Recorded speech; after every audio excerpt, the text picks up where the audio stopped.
Ako ang kanlungan ng iyong pagmamahal.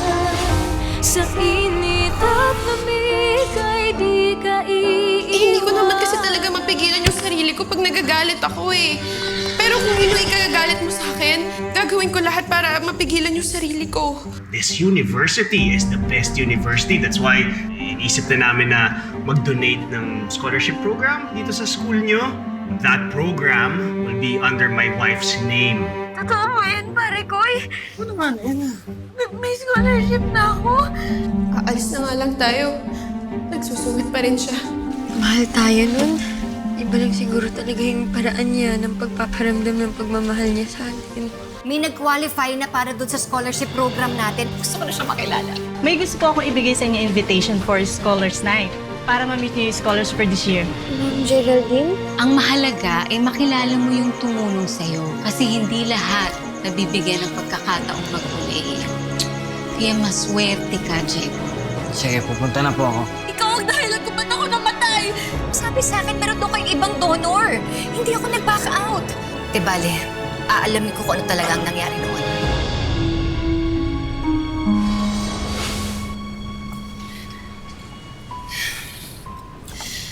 Alam ko na hindi ko na mababalik yung buhay ng kapatid mo.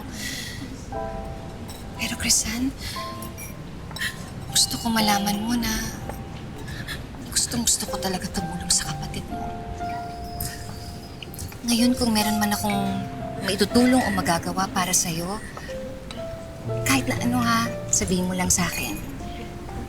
Para kahit paano naman makabawi ako dun sa mga hindi ko nagawa noon. Maraming salamat po. Excuse me, Mrs. De Villa. Papapicture lang po sana lahat ng mga sponsors. Sure. Excuse me lang ha. Ma'am, sponsors? Hello. Kamusta po kayo? Asan na yung photographer? Wait.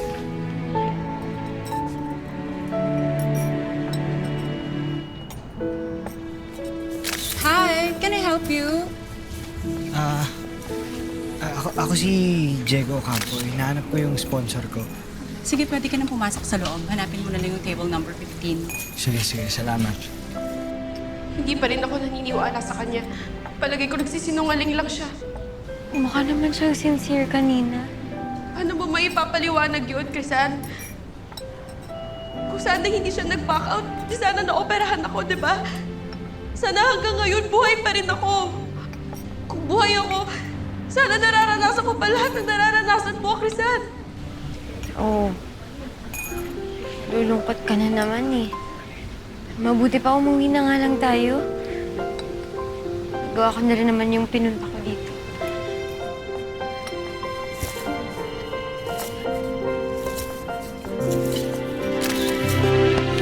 Ako ang kanlungan ng iyong pagmamahal. Sa init at lamig ay di ka iiwanan.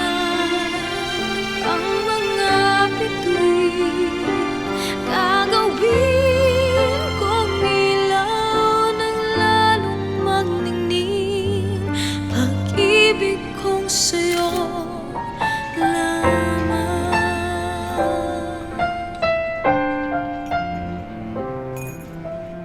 Sorry.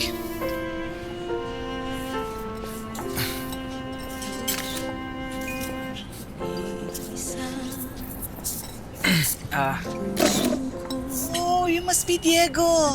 Ako si Joanna Arevalo. I'm your sponsor. Maraming salamat po sa suporta. Salamat po.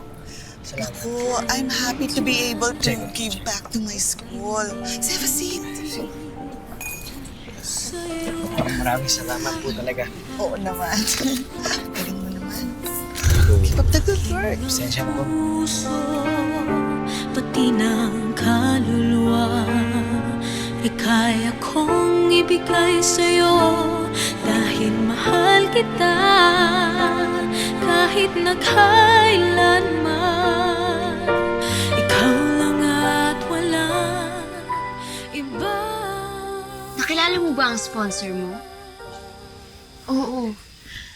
Kakilala ko na pala siya dati pa. Small world. Sana humingi ka pa ng dagdag na allowance. Hindi na.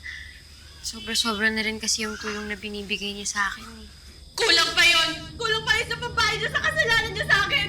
Kung sana tinuloy niya ang operasyon, din sana buhay pa ako ngayon! Ay! Wala! Uy!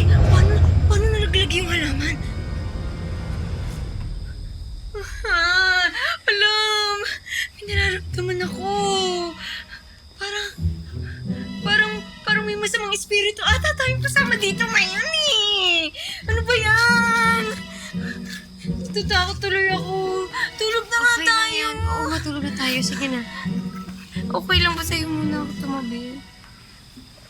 Sige na, oo na. Tuloy na. Ano ba yan?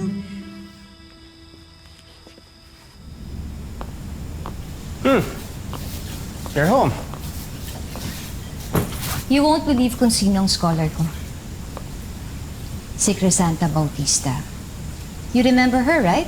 Siya yung may kakambal na namatay. At alam mo ba kung anong sinabi niya sa akin? Hindi daw natuloy yung operasyon ng kapatid niya dahil nag-back out daw ako. Sa tingin mo, bakit kaya ganun ang iniisip nila? Makambal bang inaalagaan niya yung mga batang pinadispatch ako sa'yo dati? Oo. Eh kasi itong asawa ko eh, nagustuhan ng kapal. Ayun, kinupot namin. Hindi pwedeng malaman ni Geraldine at hindi sila pwedeng magkalapit ng batang yon. Nilipat daw nila ang anak nila sa ibang ospital dahil bagong donor para sa operasyon. Hindi ko alam. Masyado pa siyang bata nun. Baka hindi niya na naalala kung ano talagang tunay na nangyari. I'm sure very traumatic ang experience na yun para sa kanya. Kasi yun yung dahilan kung bakit namatay yung kapatid niya. Kaya sigurado akong naaalala niya ang bawat detalye nun. So what are you trying to say? You tell me, Raymond. Wala ka bang kinalaman kung bakit ganun ang iniisip nila? Na nag-back out ako noon bilang isang donor? Of course not. I told you already. Hindi ko alam kung bakit niya sinasabi yun. Come on, Geraldine. Huwag mo sabihin mas papaniwalaan pa yung mga hindi mo kaano-ano kaysa sarili mong asawa.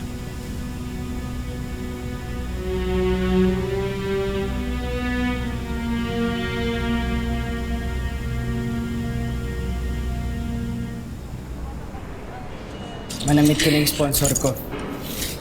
Sabi ko sa kanya, mag-aaral ako ng mabuti hanggang sa makapagtapos ako. Nagpapasalamat naman ako at maraming mga tao na mabubuti ang kalooban. Kaya nga hindi ko papalagpasin yung oportunidad na binibigay sa akin eh. Mag-aaral lang mabuti, ma. Magiging magaling akong abogado. Balang araw makakalabas kayo dito. Pangako. Ako anak, nagpapasalamat ako na kahit na nandito ako, lumalaki ka ng mabait na bata at maayos na tao. Dahil po yun sa pangaral nyo, na kayo po ang inspirasyon ko. Alam mo anak, nung nabuntis ako sa'yo, natakot ako. Hindi ko alam kung anong gagawin ko. Hindi ko alam kung pananagutan ako ng ama mo. Hindi ko alam kung handa ako maging isang ina. At hindi ko alam kung kaya ko. Pero ngayon, nagpapasalamat ako na binigay ka ng Diyos sa akin. Dahil ikaw ang pinakamagandang nangyari sa buhay ko. Mahal na mahal kita, anak. Mahal na mahal ko rin po kayo. Pero ma, please huwag mo nang isipin yung wala akong kwentang tatay. Hindi natin siya kailangan. Kapag nakalaya ka rito, ipapakita natin sa kanya na kinaya natin kahit wala siya. O talaga, halika nga dito na.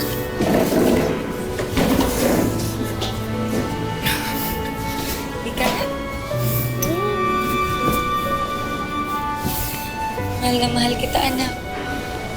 Ako rin, mama.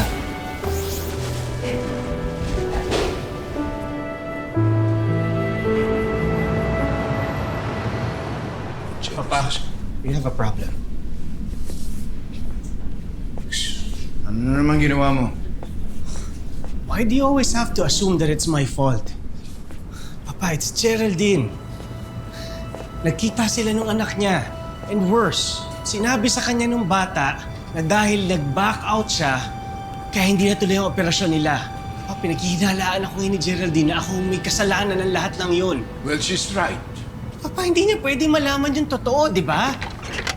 You only have yourself to blame.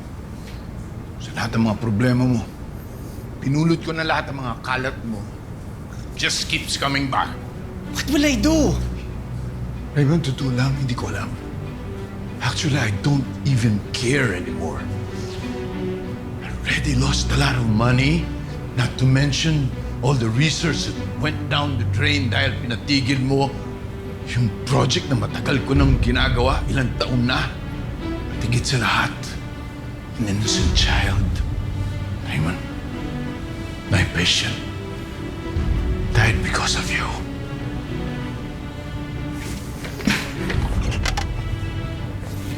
You know, I'm done helping you. It's about time to fix your own mess. May runs pa ako.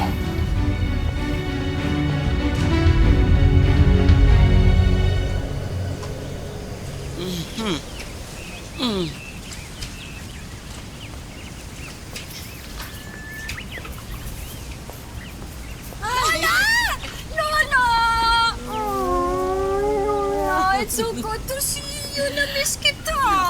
Ako din, miss na miss kita. Alam, ikaw kasi hindi mo na ako dinadalaw eh. Kaya ito, ako nagdadalaw sa'yo. Ako, Lola, pasensya na ho kasi busy lang ako talaga sa juice bar. Yun lang ba? Geraldine, kilala kita. I know when there is something bothering you. Lola, mabuti pa pumasok na tayo sa loob.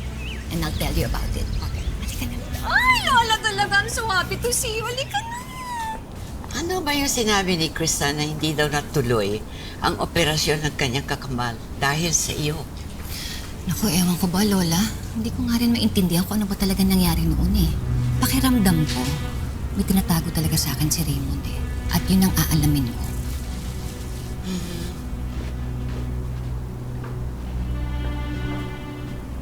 Hi, Mom. Ay, hi, Lola. Hi! Mag-bless ka sa Lola mo. So nice to see you, Apo. Mom, can I have some money? Money? Ano nangyari dun sa allowance na binigay ko sa'yo? Well, I had to buy stuff. Kaya kita binibigyan ng allowance para matuto ka mag-budget ng sarili mong pera. Eh pero kung palagi kang hingi ng hingi sa akin tuwing nauubos yung allowance mo, paano ka matututo? Cheska, hindi dahil sa ayaw ko tang bigyan ng pera. But I just want you to learn the value of money. Yung iba nga dyan katulad na lang nung scholar ko. Alam bang hindi siya makakapag-aral sa eskwelahan kung wala siyang scholarship? Kaya sana anak, huwag mo i-take for granted kung ano yung mga meron mo. Never mind. I'll just ask Dad. Excuse me, Lola. Iba na yata ang mga bata ngayon. Lola, hindi lahat. May mga katulad pa rin ni Crisan. Napakabait ng batang yun, Lola, talaga. Si Raymond naman kasi eh. Lahat na lang ng gusto ni Cheska binibigay. Kaya yan, lumalaking spoiled. Saan kaya dito yung Rizal Hall? Crisan, ang laki ng eskwelahan mo. Ang daming estudyante, oh. Pero parang sa'yo pa rin pumasok, no?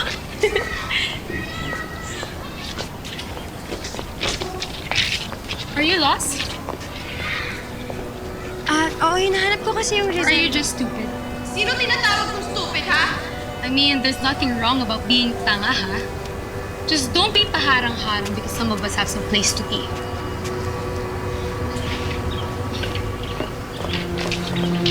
Sorry.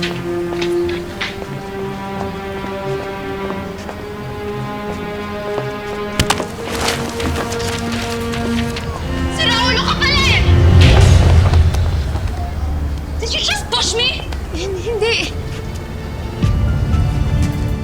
You don't know who you're messing with, huh? Hindi ako natatakot sa'yo! Bakit? You're scared of me? Well, you should be because I can be your worst nightmare! Crystal, tama na. Ikaw naman tinutulungan ko! Ikaw magaling! Tama na.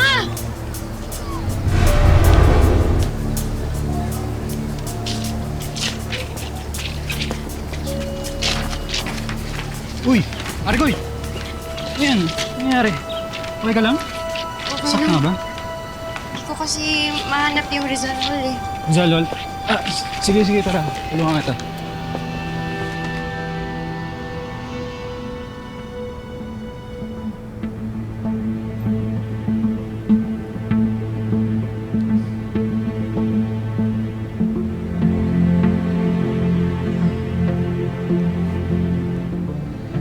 Si Geraldine, nag-back out. Kahit na magpaalila ako sa inyo buong buhay ko, buhay niyo na alam. Ituloy niyo na lang ang operasyon to para kawalan ko na.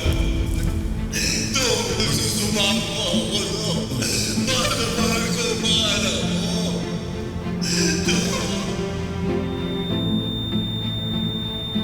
Time of death, 9:50 a.m. I'm sorry, Griselda. Kung natuloy ang operasyon, maybe you'd still be alive today. Maybe you'd have had a fighting chance. I'm sorry. Ano ba kasi talagang nangyari kanina? Wala yun pare ko eh. May nakaaway lang ako. Nakaaway ka? Eh kasi parang harang daw ako sa daan eh. Loko yung sino yun? Pupunta... Pare ko, easy ka lang. Hindi, okay lang nga. Okay na nga. Sige, okay na. Pero ang OA naman kasi niya, bakit siya ba yung may-ari ng kalye? Pare ko eh. Intindihin mo na lang kasi baka iba lang talaga yung mga tao dito sa Maynila. Hindi. Sa Manila, yung mga tao dito? Oo. Talaga, tama ka. Lalo na yung mga lalaki. Ako, huwag ka magkakamali dyan kasi lolokohin ka lang nila. Dapat ang hahanapin mo yung mga taga-probinsya. Kasi mga taga-probinsya, sobrang sarap magmahal niyan. At hindi lang yun. Gwapo na, mabait pa. Pare kayo, okay ka lang? Napuwing ka ba? Hindi. Hindi, wala. Okay lang? Kasi yung mata mo gumagano eh. Parang nga. Aray ko. Ba't ba napunta yung usapan natin sa mga lalaki?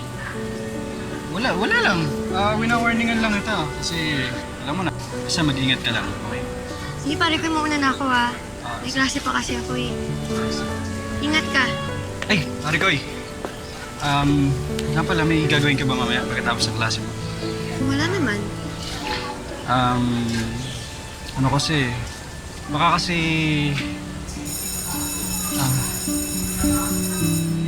Pare ko, mamaya na lang ha. Pare ko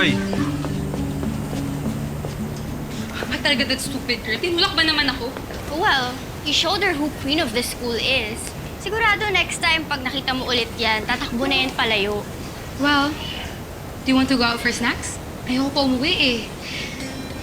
Nag-aaral pa kasi kami. Oh, my treat. Oh, well, we can study later, di ba? Let's go. Yes? Doc, Ma'am Geraldine is here to see you. Papasukin mo. Geraldine, hi. What brings you here? Papa, I just want to ask you something. Ano ba talaga nangyari dun sa pasyente mo? Yung merong SCID? Yung nangangailangan ng bone marrow transplant? Papa, please. I want to know the truth. Kaya ba talaga sila umalis dahil merong ibang donor? Meron ba talaga o wala? Ayaw ni Raymond na mag-donate ka. Kaya pinasabi niya kay Nolly na nag-back out ka. Tapos sinabi niya sa'yo na may nakita na silang ibang donor. Papa, hindi naman dapat nagdidesisyon ng ganun si Raymond. Ako ang magiging donor. Katawan kong pinag-uusapan natin dito. Bakit ganun? You have to understand, protective lang sa'yo si Raymond. Protective? Papa, may namatay na bata nang dahil sa akin. Nang dahil sa ating lahat. How am I supposed to live with that? How can you, Papa? I'm sorry. Thanks for the treat, Cheska. My ride's here na. I have to go. Pat, sabay na lang kami sa'yo. Oh, sure. Sige. Ikaw, Cheska, need a ride? No, thanks. I'll just book a hitch. Okay, bye-bye. Bye!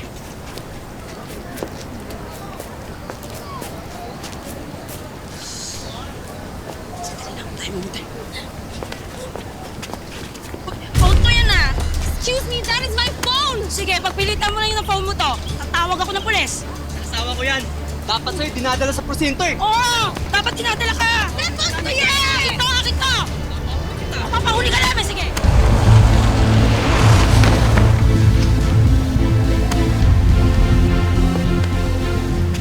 Ano yan?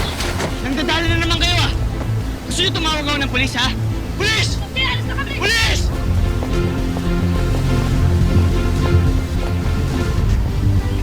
Okay ka lang, miss? Oh my God. Thank you talaga. Kung hindi ka dumating, isarano ka nila yung cellphone ko. Bagong modus nila yan. Kaya huwag masyadong lalabas yung cellphone mo sa kalye. Super thank you talaga. You know, I can't live without my phone.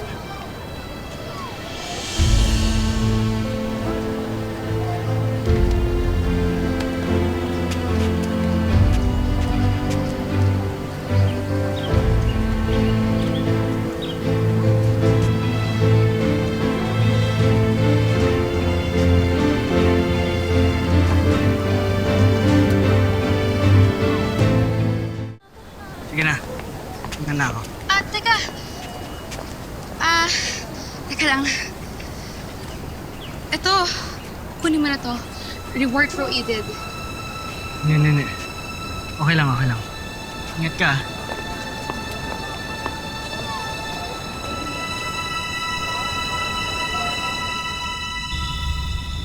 Hindi ako makapaniwala na nagawa ni Raymond yun. Oo nga, kahit ako noon, hindi ako sang-ayon na maging donor ka. Pero siyempre, respetuhin ko naman kung ano man ang naging desisyon mo. Si Geraldine ang sponsor ni Crisan. Akalain mo yun, parang pinaglalapit ng tadhana mag-ina. Kaya kailangan ko silang paglayuin. Anong balak mo gawin? Ewan ko. Pull out ko yung scholarship program na yan kung kinakailangan. Kailangan makaisip ako ng paraan para hindi na sila magkita ulit. Kung natuloy lang mo sana yung operasyon, baka sana buhay pa yung bata. Wala kang kasalanan, Geraldine. Hindi natin hawak ang buhay ng tao. Maaari kahit inopera siya, maaari din na baka hindi siya nakaligtas. Kahit na, Lola. Hindi kaya mas lalong makakalata si Geraldine kapag ginawa mo yun? Ano na lang ang sasabihin niya? Ano namang excuse ang ibibigay mo? Bakit hindi mo na lang kaya hayaan? Ano naman kung anak niya ang scholar ni Geraldine? Alam niya ba? Baka mas makalata pa yung kapag pinaglayo mo yung dalawa.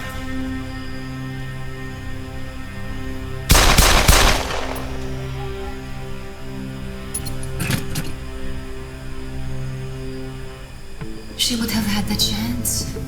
At ako sana nakapagbigay ng chance na yun dun sa bata. Sana nabigyan ko siya ng pagkakataon baka sakaling nabuhay pa yung bata.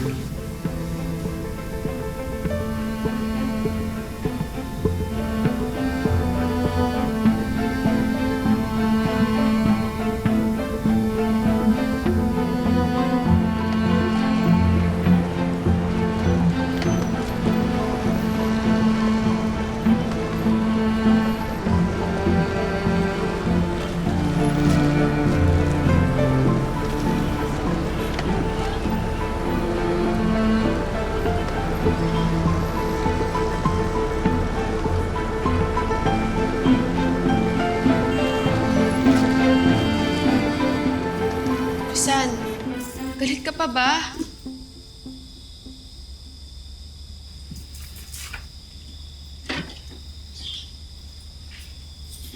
Problema kasi sa'yo, ilang beses na kitang pinagsasabihan na huwag kang mananakit ng ibang tao. Anong gusto mong gawin ko? Hayaan ka na lang masaktan nila? Oo. Crisan, hindi naman pwede yun. Hindi ko pwede hayaan yun. Siyempre, kapatid kita. Lalo nga ako napapahama kapag nangingialam ka. So, ano gusto mo? Huwag kitang pakailaman?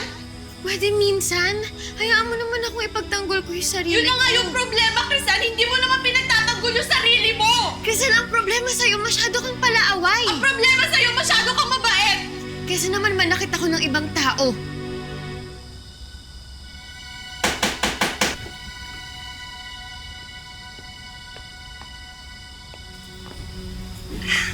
Ma'am Geraldine?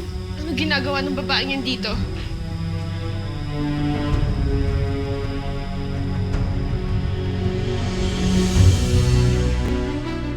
Crisan, I hope you don't mind. Hiningi ko yung address niyo sa school ninyo. Ay, hindi ho. Upo ho kayo. Tuloy po. Salamat. Crisan, bakit mo siya pinaupo? Naalala mo yung sinabi ko sa'yo noon na aalamin ko kung ano talaga yung nangyari noon, kung bakit di natuloy yung operasyon ng kapatid mo? Well, it seems like nagkaroon ng malaking misunderstanding ang two parties. Ang nakarating sa akin, nakakuha na daw kayo ng ibang donor. At kayo naman, ang alam ninyo, nag-back out ako. And because of that, I'm really, really sorry. Sorry? Yun lang yung sasabihin mo? Dahil sa pagkakamali na yun, namatay ako! Crisel, kung alam ko lang noon na walang ibang donor, handa talaga akong tumulong sa kapatid mo.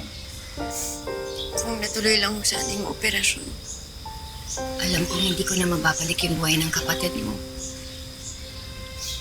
Pero kung meron lang ako may tutulong sa inyo, sabihin mo lang sa akin para naman kahit paano makabawi ako. Hindi ka makakabawi! Hindi ko kailangan bumawi sa akin.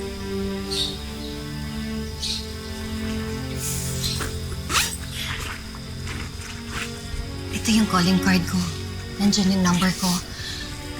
Kung meron kang kailangan, kahit na anong tulong, trabaho, pera, kahit so tawagan mo lang ako, ha? Maraming salamat. Sige, tuloy niya ako, ha? Akala mo makakabawi ka na? Dahil sa'yo namatay ako! Dahil sa'yo! Crisel! Kahit anong gawin mo, kahit anong sorry mo, hindi ka makakabawi sa akin dahil sa'yo namatay ako!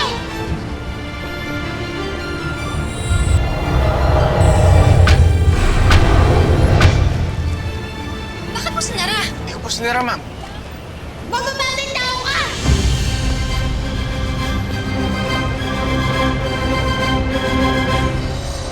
Alam na ni Geraldine ang lahat ng nangyari. Walang ibang magsasabi nun kundi ikaw. You're still lucky, Raymond. Hindi ko pa sinasabi sa kanya kung anong ginawa mo sa kanyang mga anak. Hindi mo pa rin siya kayang mahalin tulad ng pagmamahal mo kay Alan. Binigla mo naman kami! Diyos ko naman, kanina pa ako nandito ha. Tanghali ka na ba magising? Anong ginagawa niyo dito? Ay, bakit ayaw mo? Nandito na ang bruha. Nakita ko po yung tatay ko. Nagulat lang po ako. Tatay siya ng kaibigan ko. Ano bang gusto mo? Makakita ka ng isang lalaki tapos bigla na lang mahuhulog yung puso mo? May gusto ko ba kay Crisan? Ano naman kung meron akong gusto kay Crisan? Matagal na kaming mas malapit na magkaibigan. Kaya kung may bala ka maligaw, kailangan muna dumaan sa akin. Siguro naiinggit ka kasi ako naman talaga ang unang naging kaibigan ni Diego, hindi ikaw. Hindi Kaya totoo gusto yan. mo siya agawin Hindi sa akin. totoo yan, Totoo Crisel. yan!